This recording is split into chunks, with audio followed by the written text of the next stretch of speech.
Take your brat and get out of here. My wife shouted across the courtroom during our divorce hearing, her voice echoing off the cold marble walls. Every head turned toward me.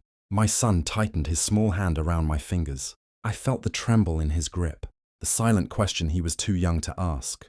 Why is she so angry? The courtroom smelled faintly of old paper and polished wood. Lawyers shuffled their files. Someone in the back whispered. But her words hung in the air like smoke. She didn't even look at the boy again. To her, he was just baggage. Now, something she wanted removed as quickly as possible, so she could walk away clean. I stayed quiet. Not because I had nothing to say, but because I already knew something she didn't. My wife stood there smirking beside her expensive attorney, convinced she had already won.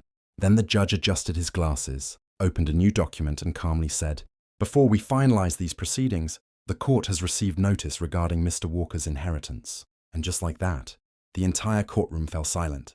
I'm not the kind of man who raises his voice. That's probably why people assume I'm weak. For 12 years, I worked as a maintenance supervisor at a hospital. Long shifts, quiet work, steady pay. Nothing glamorous, nothing impressive enough to brag about at dinner parties.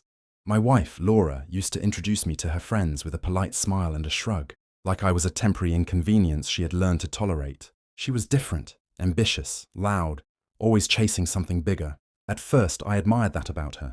But over the years, admiration slowly turned into distance.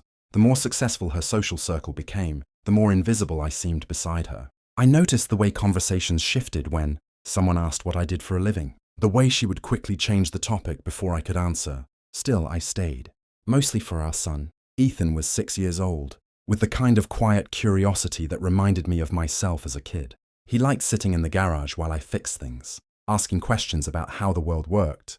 Laura never had patience for that kind of quiet life, and somewhere along the way, she stopped seeing me as a partner and started seeing me as a problem she needed to remove. The courtroom wasn't the first place. Laura had spoken about me like I was something she needed to scrape off her shoe. It had been building for years, small moments most people would ignore. At dinner parties, she would laugh a little too loudly when someone asked about my job.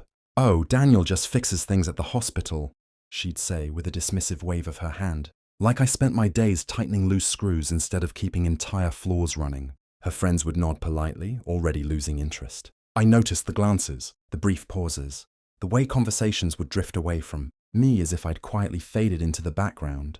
At home, it was subtler but sharper. She started correcting me in front of Ethan, interrupting when I spoke, finishing my sentences as if I couldn't manage them on my own. Sometimes she'd sigh before I even finished explaining something, like she already knew it wasn't worth hearing.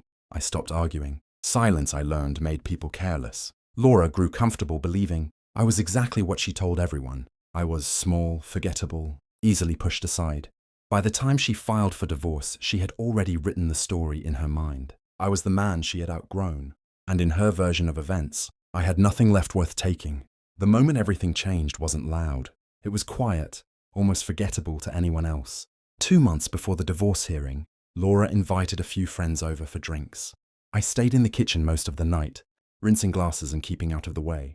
That had become my usual place in our own house. From the other room, I could hear them talking. At first, it was the usual laughter, the clink of wine glasses, the low hum of music. Then someone asked Laura how the divorce was going. She didn't hesitate. "Honestly?" she said, her voice light and careless. "It's easy.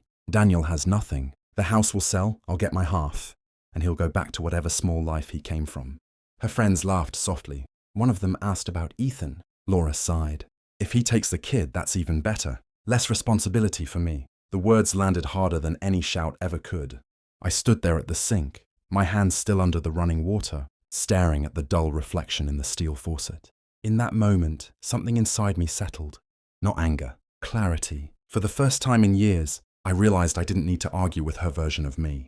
I just needed to let it play out. A little longer. Once I understood exactly how Laura saw me, the rest became simple. I stopped correcting her assumptions. In fact, I quietly encouraged them. When her lawyer requested financial disclosures, I submitted exactly what they asked for. My salary statements, my modest savings account, the paperwork for the house. Everything looked exactly the way Laura expected it to look. Ordinary, predictable, small. What her attorney didn't ask about. And what I didn't volunteer was something that had happened 3 weeks earlier.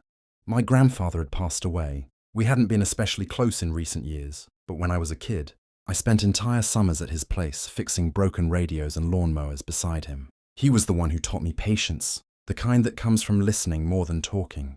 The inheritance paperwork arrived quietly in the mail. Land, investments, a trust he'd built over decades. My lawyer, a calm older man named Harris, read through the documents twice before looking up at me. Legally, he said, tapping the folder, this is separate property. As long as it's finalized after the divorce filing, it won't be part of the settlement. I nodded. So we did nothing. No announcements. No discussions. Just patience. Back in the courtroom, Laura was still standing with that same confident smile, her hand resting lightly on the table beside her attorney. She looked relaxed, almost bored, like this was just another step before she walked out with half of everything. The judge flipped through the new document that had just been handed to him. Paper rustled softly in the otherwise silent room. Mr. Walker, he said calmly, the court has received formal notice regarding an inheritance transferred to you last month. Laura's lawyer frowned slightly, leaning forward. The judge continued reading. A family trust, several investment accounts, and approximately 300 acres of land. A quiet murmur rippled through the courtroom. Laura's smile faltered for the first time. The judge adjusted his glasses and finished the sentence that mattered most. As this inheritance was finalized after the filing of the divorce petition, it is considered separate property and will not be included in the marital asset division. Silence fell like a curtain. Laura slowly turned her head toward me, her expression searching my face for something. Anger, maybe, or satisfaction. But I gave her neither. I simply stood there beside my son, calm as ever.